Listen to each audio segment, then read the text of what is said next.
श्री शिवाय नमस्तुभ्यं मित्रों, जय महाकाल, हर हर महादेव। तो मित्रों, कैसे हैं आप सब? आशा करते हैं आप सब लोग बहुत अच्छे होंगे। मित्रों, हम सबको पता है कि 25 सितंबर जो कि गुरुवार का दिन है, उस दिन नवरात्रि की चतुर्थी का बहुत ही प्यारा सा दिन है। इस दिन हम सभी लोग अपने घर में खुशियों की कामना करते हुए माता रानी और महादेव जी को प्रसन्न करने के लिए एक शिव और एक माता पार्वती दीपक जलाएंगे, जिससे आपके घर में जो भी कष्ट होंगे, आपके जीवन की जो भी परेशानियां, वो दूर हो जाएंगी। तो मेरे साथ वीडियो में लास्ट तक बने रहिएगा और एक एक करके तीनों उपायों को समझने का यहाँ पर हम सभी लोग प्रयास करें। जैसा कि मैंने बताया मित्रों, एक माता रानी और एक महादेव जी के नाम का हम दीपक लगाएंगे। तो आप लोगों को 2 दीपक लेने हैं। मिट्टी के लेने, मिट्टी के ले लीजिए। आटे के बनाने, आटे के बना लीजिए। आपको दीपक 2 लेने, लेकिन आज क्योंकि विशेष उपाय है तो इस दीपक के अंदर हम लोग बाती दोनों ही गोल लगाने वाले हैं। ठीक है, माता रानी और महादेव जी दोनों लोगों के लिए आपको गोल बाती का प्रयोग करना है और दोनों ही दीपक के अंदर आपको घी भरना है। यदि गौ माता के दूध का बना घी मिल जाता है तो बहुत अच्छा होगा मित्रों। तो प्रयास आपको यही करना है, नवरात्रि चले आप गौ माता का दूध का जो घी होता है ले आइएगा। मार्केट में बहुत आसानी से आप लोगों को मिल जाएगा। एक माता रानी और एक महादेव जी के लिए दीपक तैयार कर लेंगे। दोनों दीपक को लगाने का यानी प्रज्वलित करने का स्थान अलग अलग है।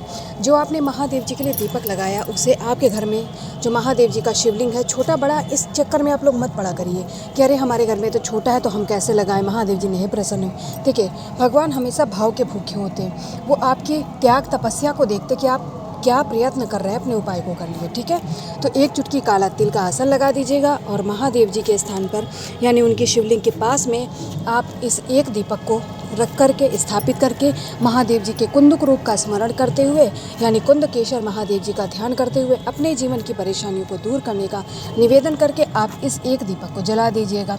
जितनी देर दीपक जले, आपको हाथ जोड़ करके महादेव जी से अपने जीवन की जो भी परेशानियां जिनके लिए आप प्रयत्न कर रहे हैं, उपाय कर रहे हैं, उन्हें दूर करने का निवेदन करिएगा मित्रों, और जला करके वापस आ जाएंगे।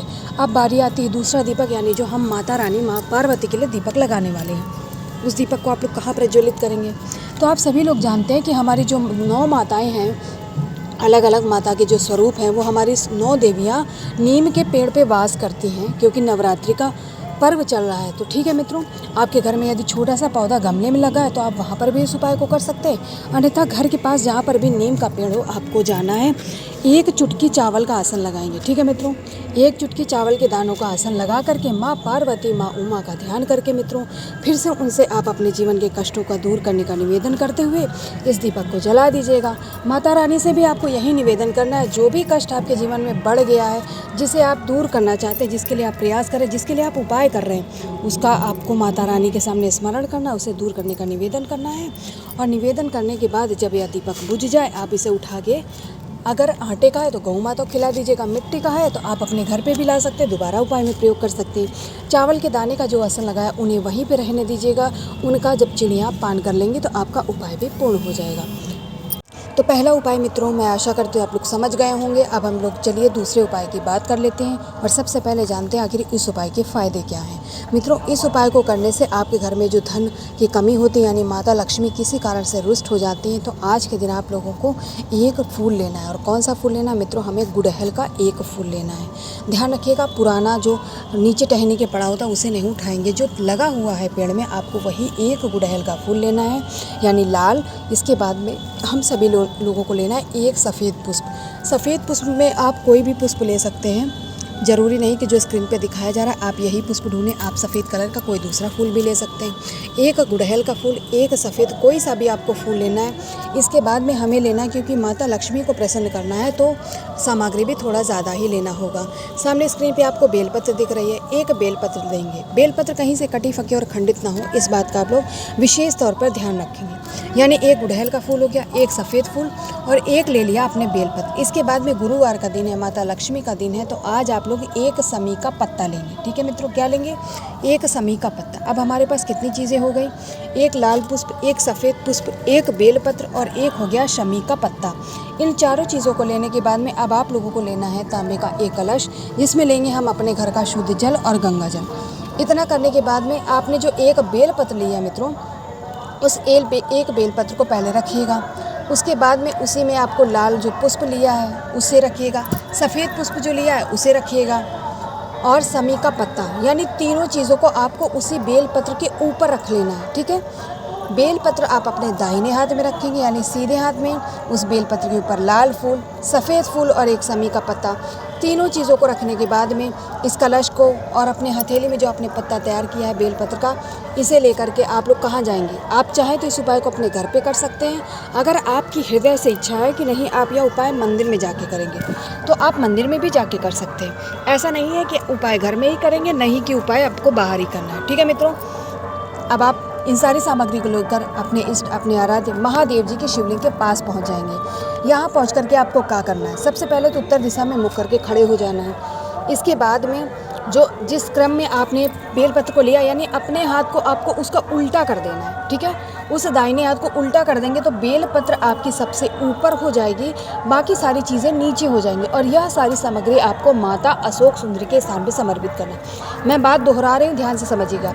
आपने पहले अपने हथेली में बेलपत्र, उसके ऊपर लाल पुष्प, सफ़ेद पुष्प और एक समी का पत्ता रखेंगे। इसके बाद में माँ लक्ष्मी का ध्यान करते हुए, धन की कामना करते हुए आप अपने हाथ को उल्टा करके यानी उस बेलपत्र को उल्टा करके महादेव जी की शिवलिंग पे माता अशोक सुंदरी के स्थान पे समर्पित कर दीजिएगा। तो लाल पुष्प, सफ़ेद पुष्प और शमी का पत्ता नीचे और बेलपत्र सबसे ऊपर हो जाएगा। इस क्रम में आप चढ़ाएंगे तो माता लक्ष्मी, माता अशोक सुंदरी सबसे पहले प्रसन्न होंगे। उनकी कृपा से, उनकी आशीर्वाद से माता लक्ष्मी भी प्रसन्न होंगे और आपका ये जो धन संबंधी उपाय है पूर्ण होगा। माता रानी की कृपा से मित्रों नवरात्रि में ही आपके घर के भंडारे भर जाएंगे।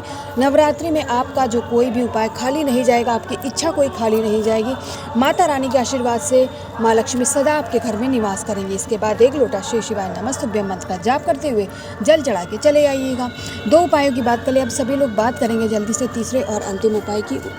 ठीक है मित्रों, उसे जानने से पहले आप सभी लोग जो चैनल पे पहली बार आया है, मेरी आवाज़ पहली बार सुन रहा है, वो मेरे चैनल को सब्सक्राइब और वीडियो को लाइक करना मित्रों नहीं भूलेंगे। तीसरा जो अंतिम उपाय है, जब हमारे घर में कोई विषम परिस्थितियाँ चलने लगती हैं, मान लीजिए बहुत कष्ट चलने लगते हैं, तो आपको लेना है यहाँ पर पुष्प। कौन से पुष्प लें? कुछ लोग इसे आंकड़े का, कुछ लोग इसे मंदार का पुष्प भी कहते हैं। आप जो भी कहते हो, आपको एक कड़ी उसकी तोड़ लें, उसमें बहुत सारे पुष्प होते हैं एक साथ में। ठीक है, आपको वही पुष्प बहुत संभाल कर तोड़िएगा, क्योंकि जो इसका दूध होता है वो जहर का काम करता है। अगर आपकी आँख में चला गया तो आपके लिए परेशानी खड़ी हो सकती है। ठीक है, पुष्प को धुल करके आपको ले लेना है। इसके बाद में हमें लेना है तांबे का एक कलश, जिसमें हम लेंगे अपने घर का शुद्ध जल और गंगा जल। दोनों चीज़ आप इस कलश में डाल लीजिएगा। लेकिन मित्रों गलती से भी मंदार का पुष्प आपको इस कलश के अंदर नहीं डालना है, ध्यान रखिएगा मित्रों, मंदार का पुष्प नहीं डालेंगे। इसके बाद में आप पुष्प और इस कलश को लेकर के अपने इष्ट, अपने आराध्य यानी हम लोग शिव शंभू के शिवलिंग के पास पहुंच जाएंगे। उत्तर दिशा में मुख करके खड़े हो जाइएगा मित्रों। अब आपके जीवन में जो भी परेशानियां आ गई हैं, जो विषम परिस्थितियां आ गई हैं, आपके परिवार के लोग परेशान हैं, आपको इन मंदार के पुष्पों को माता अशोक सुंदरी के स्थान पर मात्र स्पर्श कराना है। अपनी उस परिस्थिति का ध्यान करते हुए, उसे सही करने का निवेदन करते हुए स्पर्श करा लीजिएगा। स्पर्श कराने के बाद में महादेव जी की पिंडी यानी शिवलिंग के ऊपर मंदार के फूलों को चढ़ा दीजिएगा मित्रों, और महादेव जी से दोनों हाथ जोड़ करके अवधूतेश्वर महादेव जी का ध्यान करते हुए यही निवेदन करेंगे कि हे महादेव जी, मेरे जीवन में जो भी ये विषम परिस्थितियाँ चल रही हैं, परेशानियाँ आ गई हैं, इन्हें दूर कर दीजिए। हमें आशीर्वाद दीजिए कि हमारा जीवन भी सुखमय बीते, परेशानियाँ हमारे जीवन से समाप्त हो जाए और आप सभी लोग खुशी खुशी, पूरा परिवार प्रसन्नतापूर्वक पहले जैसा रहने लगे। इतना निवेदन करने के बाद में जो एक लोटा जल है मित्रों, उसे श्री शिवाय नमस्तुभ्यं मंत्र का जाप करते हुए महादेव जी की शिवलिंग पे चढ़ा दीजिएगा। ध्यान रखिएगा, जब ये जल बहता बहता नीचे गिरेगा तो आपको ना तो आचमन करना है, ना ही कहीं पे लगाना है, क्योंकि मंदार के पुष्प पे चढ़ाया हुआ जल है मित्रों। अगर दूध का थोड़ा सा संपर्क रहा तो परेशानी हो सकती है। ठीक है मित्रों, तो मैंने अपनी तरफ से पूरा प्रयास किया तीनों उपायों को समझाने का, और मैं आशा करती हूँ कि आप लोग यह उपाय समझ गए होंगे। तो जाते जाते माता रानी का और महादेव जी का कोई सा भी नाम कमेंट सेक्शन में लिख के जाइएगा। जय माता दी, हर हर महादेव।